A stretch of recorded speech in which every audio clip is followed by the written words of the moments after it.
Between 1969 to 1972, NASA, the American National Aeronautics and Space Administration, allegedly flew 6 successful manned missions to the moon, where they did everything from playing golf to speeding around in a dune buggy to receiving a live phone call from President Nixon. In reality, when examined in depth with a critical eye, however, these staged events are found to be nothing but a monumental hoax perpetrated on a gullible and unsuspecting public. 1. To begin with, the moon itself is simply a luminary, a non-physical light in the sky, and not a spherical terra firma planetoid as maintained by NASA and modern astronomy. On clear days, you can see for yourself, during a waxing or waning cycle, the blue sky through the moon. On clear nights, during a waxing or waning cycle, it is possible to see stars directly through the surface of the moon. And during each new moon, the moon completely disappears from view and remains invisible for that one day per month. Even members of the Royal Astronomical Society have time and again recorded their confusion at being able to see stars directly through the moon. For example, Sir James South of the Royal Observatory in Kensington wrote that, quote, "On my first looking into the telescope, a star of about the 7th magnitude was some minutes of a degree distant from the moon's dark limb. I saw that its occultation by the moon was inevitable, but the star, instead of disappearing the moment the moon's edge came in contact with it, apparently glided on the moon's dark face, as if it had been seen through a transparent moon, or as if a star were between me and the moon. I have seen a similar apparent projection several times. The cause of this phenomenon is involved in impenetrable mystery." A star occulting a crescent moon has long been a popular symbol of Islam, was the symbol of the Ottoman Empire, is found on the flags of Algeria, Azerbaijan, Libya, Malaysia, Mauritania, Pakistan, Singapore, Tunisia, Turkey, and in the coat of arms of countries from Croatia to Germany, Ireland, Poland, Portugal, Romania, Sweden, Ukraine, and the United Kingdom. Nowadays, however, thanks to decades of NASA propaganda, people believe against the evidence of their own senses that the moon is a physical terra firma planetoid capable of walking on. 2. Basic physics proves that not only has man never flown to the moon, but that the entire concept of a vacuum of space is impossible. NASA and modern astronomy claim that the Earth's atmosphere spins perfectly along with the Earth up to an indeterminate height where it allegedly meets the vacuum of space. Anyone who has punctured an aerosol canister knows, however, that a positive pressure system adjacent to a negative pressure system must have a solid barrier separating them, or else they will equilibrate. Furthermore, at ground level, this spinning atmosphere supposedly travels around 1,000 miles per hour and increases in speed with altitude, so that by 250 miles high, where they claim the International Space Station orbits, the atmosphere and everything in it are allegedly traveling a ridiculous 17,500 miles per hour, the speed of a bullet. This means the astronauts in their rockets were traveling faster than a speeding bullet when finally they popped out of the Earth's spinning, pressurized atmosphere and into the non-spinning, non-pressurized, non-atmosphere of the vacuum of space. Even if they could somehow survive such a transition, once in the supposed vacuum of space, it would be impossible to continue steering, because all propulsion systems require the air in the atmosphere to push against. In a vacuum, there is no such counterforce, so all propulsion, rather than sending the rocket forward, would instead send it spinning wildly and randomly out of control. In recent years, NASA has attempted damage control regarding this issue by now claiming that the moon is actually still within the Earth's atmosphere. But this doesn't change the fact that they stood by this impossible claim for decades. 3. The amount of radiation claimed to exist in space, especially through the so-called Van Allen belt, was far too strong for the astronauts' flimsy suits. Starting at an altitude of 1,000 miles up to approximately 15,000 miles, NASA claims there exists a deadly band of radiation that would kill or seriously injure anyone passing through in a matter of minutes. One Russian study stated that the amount of radiation present on the moon would require astronauts to be clothed in 4 feet of lead in order to avoid instant death. John Malden, a NASA physicist, said they would need at least 2 meters of thick shielding around them at all times, yet we see them on film bouncing around the moon in their 2-inch thin suits.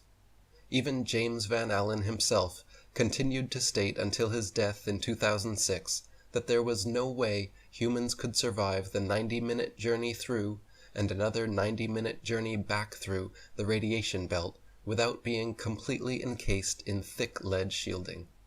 4. Temperatures on the moon supposedly range from 279 degrees below zero during the nighttime, which is far colder than even Antarctica's coldest winter, and up to 243 degrees above zero at lunar midday, which is hotter than boiling water. NASA claims their special suits were fitted with both heating and cooling systems, but nothing which could come close to withstanding these incredible temperatures. The suits were also supposedly pressurized to keep the vacuum non-pressure of space from bursting their blood vessels, but they clearly have deep creases and wrinkles all over. Astronauts in true pressurized suits would look like the Michelin Man, bubbling out and very inflexible. Also, it is impossible for the Kodak film in their cameras to have survived these extreme temperatures without melting or freezing. 5.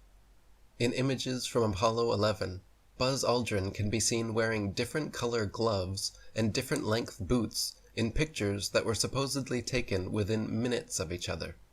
For example, in photo AS11-40-5873, Aldrin is wearing high boots and dark gray gloves.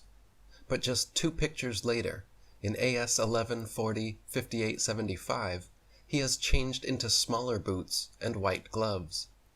If Buzz was really in the vacuum of space in a pressurized spacesuit, he certainly would not have had time or reason to depressurize and repressurize his suit just to make these fashion adjustments. 6. None of the Apollo missions brought any extra studio lighting with them on the lunar lander, so the sun should be the only light source on the moon, and in all pictures taken there. In this case, the light should only come from one direction, and all shadows should be cast in the opposite direction. However, in dozens of official NASA photos, there are shadows being cast in up to 3 directions simultaneously, often at up to 90-degree angles, which can only be the result of multiple light sources not present on the moon. For example, in Apollo 14 photo AS14689486, the shadow of the lunar lander in the background is being cast at a drastically different angle from the rocks in the foreground. 7. Many pictures purportedly showing the sun, as viewed from the moon, are clearly just studio spotlights and not the sun. Apollo 12 photo AS12466765, for example, after computer enhancements, reveals a large light bulb in the center of the sun. After being thoroughly dissected by many researchers, NASA actually removed the high-resolution version of this image from their Apollo gallery. Apollo 11 photo AS11405935 also shows a conical spotlight effect extending from a light just out of frame that is clearly not the sun. 8. Several Apollo images show a defined separation line where the ground meets with what can only be a studio backdrop. If they were actually filming on the moon, the ground would seamlessly meet the background, leaving no such dividing line.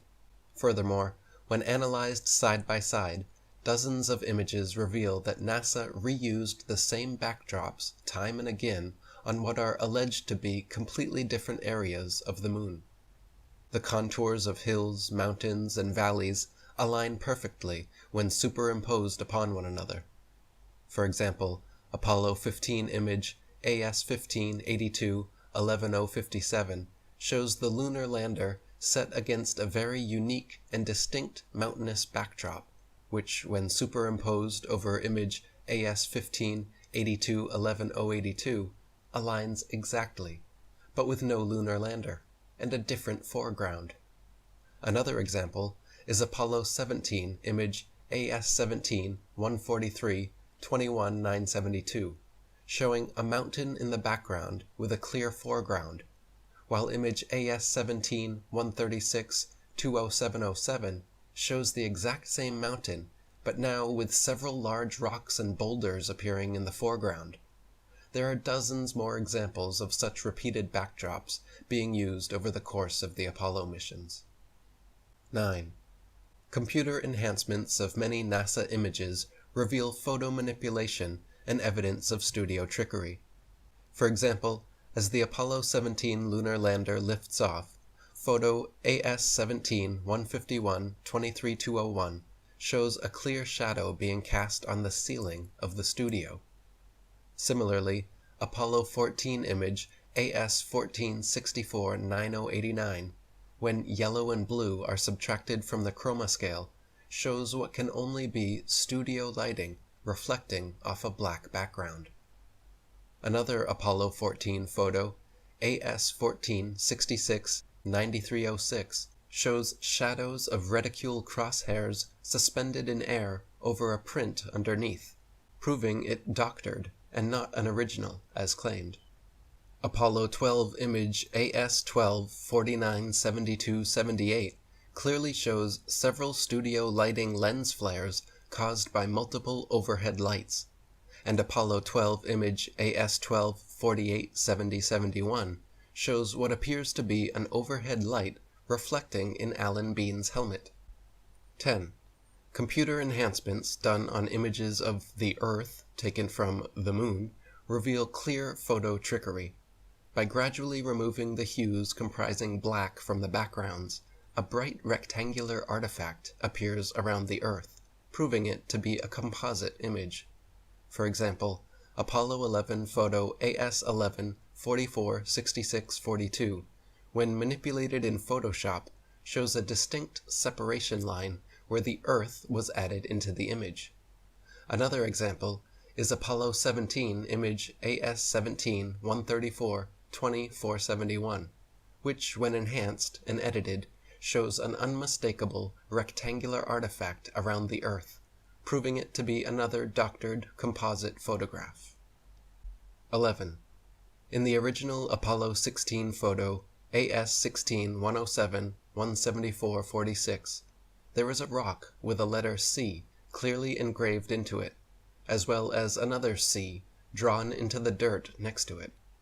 This is characteristic of fake stage rocks on a stage setup, where the set designer demarcates prop positions, and of course not something that would ever be found on the Moon. After being exposed for this, NASA doctored the two C's out of their official version of the photo, but copies of the original photo are still available online. 12.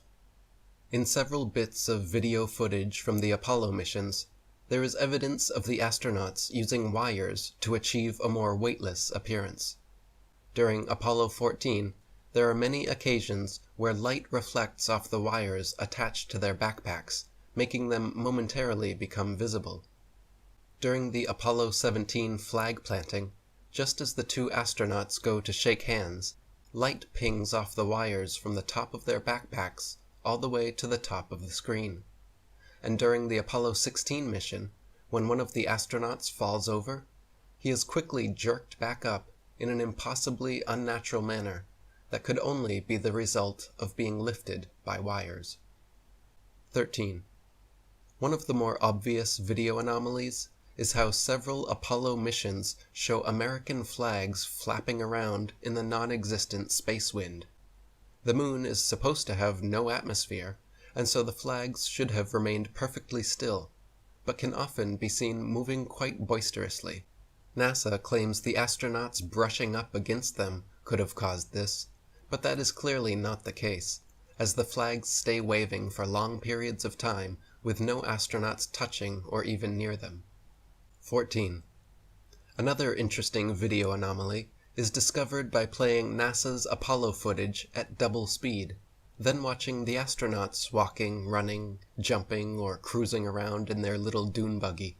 Without the speed adjustment, there is a quote-unquote low-gravity illusion, as the astronauts seem to float, drift, and glide slowly and smoothly along. But once they are seen at 2 times speed, it becomes clear that they are in quote-unquote normal gravity, walking, running, jumping, and cruising at normal speeds. NASA simply reduced the play speed by 50% in post-production to achieve the desired effect. 15. Another glaring mistake is that none of NASA's images or videos show stars in the background as they should. Just complete blackness, likely because exact star maps, as they should appear from the moon, would be nearly impossible to fake accurately. The testimony of different astronauts on different missions, in their autobiographies and interviews, just muddies the waters even more, some of them bragging about the, quote, astonishingly brilliant light of the stars, and others saying that they, quote, don't remember seeing a single star while on the moon. Such inconsistent testimony, and the fact that none of NASA's moon pictures feature any stars anywhere in their appropriate positions, is yet more strong evidence of studio fakery. 16. Any sovereign-minded, critically thinking adult that honestly examines NASA image AS11 405922 of the Apollo 11 lunar lander supposedly on the moon will see a pathetic 1969 attempt at creating high-tech looking equipment using flimsy construction paper, gold foil, Scotch tape, and metal shower rods. The idea that the piece of junk shown in this official NASA photograph flew to the moon and back is so ludicrous it's laughable. Most unbiased viewers would assume your average high school art class could construct this contraption without much struggle.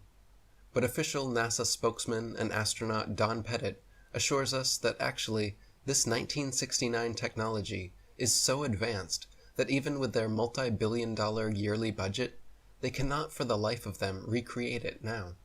I'd go back to the moon in a nanosecond, Don informs us, but NASA destroyed that technology, and it's a painful process to build it back again. Apollo 11 mission controller Harold Loden was quoted saying, "The skin on the crew cabin was very thin, and that was all done because of weight saving. If you really took your finger and poked hard at it, you could poke right through the outer skin of the spacecraft. It was about the thickness of 2 layers of aluminum foil." Project manager Thomas Kelly concurred, noting that the skin, the aluminum alloy skin of the crew compartment, was about 12 1/1000ths of an inch thick, equivalent to about 3 layers of Reynolds wrap that you would use in the kitchen. And Apollo astronaut Jim Lovell said, "Whenever I saw a model of the lunar module, it had these rigid sides and really looked strong. Turns out that external portions of the lunar module are actually made up of mylar and cellophane, and it's put together with Scotch tape and staples. We had to have pads on the floor because if you dropped a screwdriver, it would go through the floor." 17.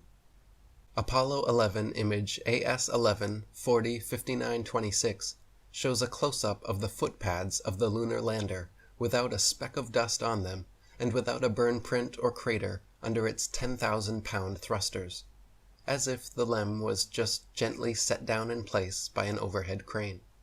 NASA scientists, in their own documents, were worried about the lander falling into its own massive burn radius, yet there it sits, with no burn print and spotless clean pads. Even the astronauts' boot prints made deep impressions in the ground, but somehow the lander's thrust of 2,500 newtons left not a trace, no blast hole, and no dust on the pads. 18. During the Apollo 11 mission, Richard Nixon made a historic phone call from Washington, D.C. to Neil Armstrong on the moon, showing both men live on split-screen TV. AT&T Archives states that the call, quote, went from the Oval Office in Washington, D.C. to Houston, where it was routed into space via mission control through the capsule communicator. Even with today's far superior telecommunications technology, and at far shorter distances, there is a necessary delay, at least a few seconds in both directions. Yet when Nixon and Armstrong spoke, there was no discernible delay whatsoever. 19. Another solid proof of NASA's lies came with examination of the many supposed moon rocks given to museums the world over by Neil Armstrong and Buzz Aldrin. Shortly after Apollo 11, private investigator Paul Jacobs reported asking the U.S. Department of Geology head whether he had examined the moon rocks and if he could verify their authenticity, to which the geologist simply laughed and insinuated that people high in the U.S. government knew all about the cover-up. More recently, in 2009, curators at Amsterdam's Rijksmuseum investigated their moon rock personally given to them by Armstrong and Aldrin in 1969, only to find that it was actually just a worthless piece of petrified wood from Earth. 20. Not only is the entire video record fraught with fraud, but after years of ignoring Freedom of Information Act requests, NASA finally officially claimed in 2001 that all the original Apollo 11 videos had conveniently disappeared from their records so no one could analyze them. They would have us believe that they spent over $30 billion, a decade of unceasing preparations, then succeeded in the most historical achievement of mankind, but accidentally lost the video evidence. Those blurry, ghostly, black and white images shown on TV were purposely lousy, because NASA insisted at the time that all TV networks must broadcast directly from a big screen display in their operations room, a mandate which all the major networks accepted, and so what the public saw was just a video of a poorly magnified video, and now it is impossible to watch or examine the original. Not only have the Apollo 11 videos disappeared, but NASA claims to have lost all original audio tapes from the Apollo missions, and that their contractors have lost all prints and plans for the lunar rover, LEM lander, and Apollo ship engines. This is no different than a school child making excuses about a dog eating his homework when asked to show proof. The preponderance of evidence is stacked so high against NASA that anyone who honestly and unbiasedly investigates the so-called moon landings comes to the same undeniable conclusion. All of the Apollo missions were faked on Earth, using a variety of Hollywood trickery.